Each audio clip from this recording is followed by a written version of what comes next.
Hi, Fringale, it's Sunday. Reason why this video is delayed, it's part 2 from the brining, is when I do insulin, when I inject insulin, for some reason, I get very sleepy, and that's the reason why I'm barely getting the second part of my brine chicken show. So I apologize for that. Anyway, obviously I ate, when I was uploading the first part explaining about the brine. I had thought that I recorded the second half or finished the whole meal within that pause time that I had it on pause while the chicken cooked. But this is the chicken.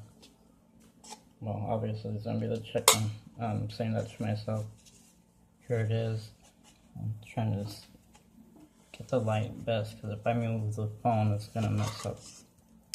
So here's what the skin looks like. You can add, but I only have like maybe a piece like this, and then the rest I discard or I save it for somebody that doesn't mind having and here's the chicken. I'm trying to let you see that it's moist. And after it comes out of the oven, let it sit for like 15-20 minutes so the juices, because if you cut it right away, well, it's malleable, where it's easy to handle, still warm, but not overly hot, where you can slice it. And here's the moist chicken. And since I like the dark meat, well, it's gonna look like it's not cooked, but it is cooked. But this is the breast, part of the breast. It's very soft, and I like cooking chicken, whole chicken, or if I'm gonna, roast the chicken, it, I don't want to say broken apart, cut apart, separated, the leg, drumstick from the breast, separated from the carcass, and it's really moist and really good, like I promised you. And let's see, here's a little wing. I don't know if you can see it. And now what I'm going to do next, it's going to sound gross by the sound of it, is here's the carcass. And like I said, once in a while, before I became diabetic, I always ate the dark meat, so that's the part I said was gonna sound gross. So it's gonna have this thick jelly-ish type of thing. Like I said, if you don't have high cholesterol and you like that flavoring for a homemade gravy, then do that. Just scrape a little bit of it away so it's a little bit healthier. Make a roux with butter and flour and or cornstarch, and let that melt down and mix it together with a whisk or a fork, and use those juices, and just a little bit of water, maybe about that much, and then season it up if you want. Taste it first, and don't put more salt, because then the chicken has salt in it. And make your gravy that way. Add the herbs that you like, and it'll look watery at first, but it'll thicken as it cools. And then I'll put it in the microwave to melt it down again. So I knew that was gonna happen. So anyway, what I like to do is remove now the fat from the bottom of the chicken. I will not use during this, because it's a waste of food. If you don't eat the dark meat, but you're somebody that does, don't waste it.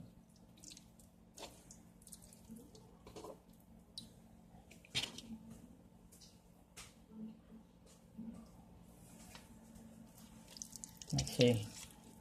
Now the dark meat, you can see it's always juicy because it's at the bottom, and it gets all that fat and stuff like that. And this is also from the brining. Also, see how, if you can see that it's shiny. And you don't have to remove every piece, but I will, because like I said, I like the dark meat. I don't choke on it like I do the breast, because when I get boneless, skinless chicken, it's a little dry no matter what I try to do to moisten it.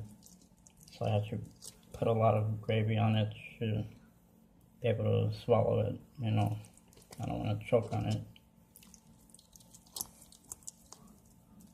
So that's pretty much the general idea of when you cook a chicken.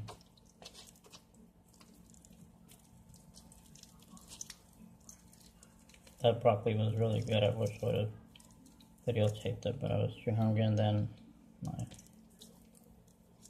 did the insulin before doing the recording of the first show, the explaining what brining is and what it does to the chicken or turkey. And I ate, and then I fell asleep right after. I know that's not good, but like I said, for some reason, after I do inject insulin, I get sleepy. And I just woke up, and it's already after midnight. And I ate around, I don't remember what time I shot the video. I think it was 5 o'clock or 4:30 or something like that. And it takes an hour and 25 minutes. 25 minutes, I guess I'm still a little sleepy, but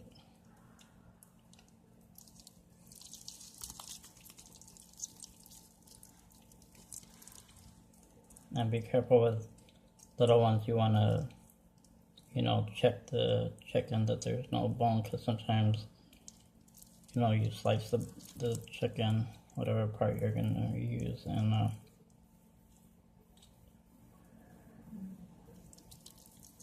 a little one might grab, you know, a piece of chicken and there's bone in there, and you don't want them to choke, you know, so check the chicken real good. So anyway, I guess that's about enough, you know. And then my phone is loading very slowly. This is a new phone, and I guess I get more data on there or something. And if any of you know how to find that section on YouTube, so I can extend more than 12 minutes of cooking time, airtime on YouTube, let me know, because I don't know where it's at. That way I can make my shows a little longer. That way I don't like it, like I said, coming out and me having to do it in part 1, part 2, part 3, part 4, because the video stops recording as I'm talking or cooking. Well, that's pretty much it, you know. Get this, I'll just set it aside. I'm gonna wash my hands and just slide it off the board.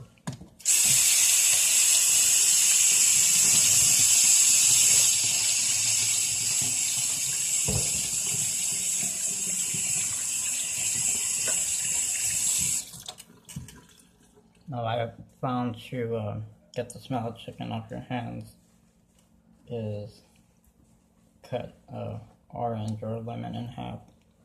Just, you know, of course, wash your hands first, and the best I can say is citrus juice, lemon, lime, orange, you know, something to that effect, and it'll kind of cut back.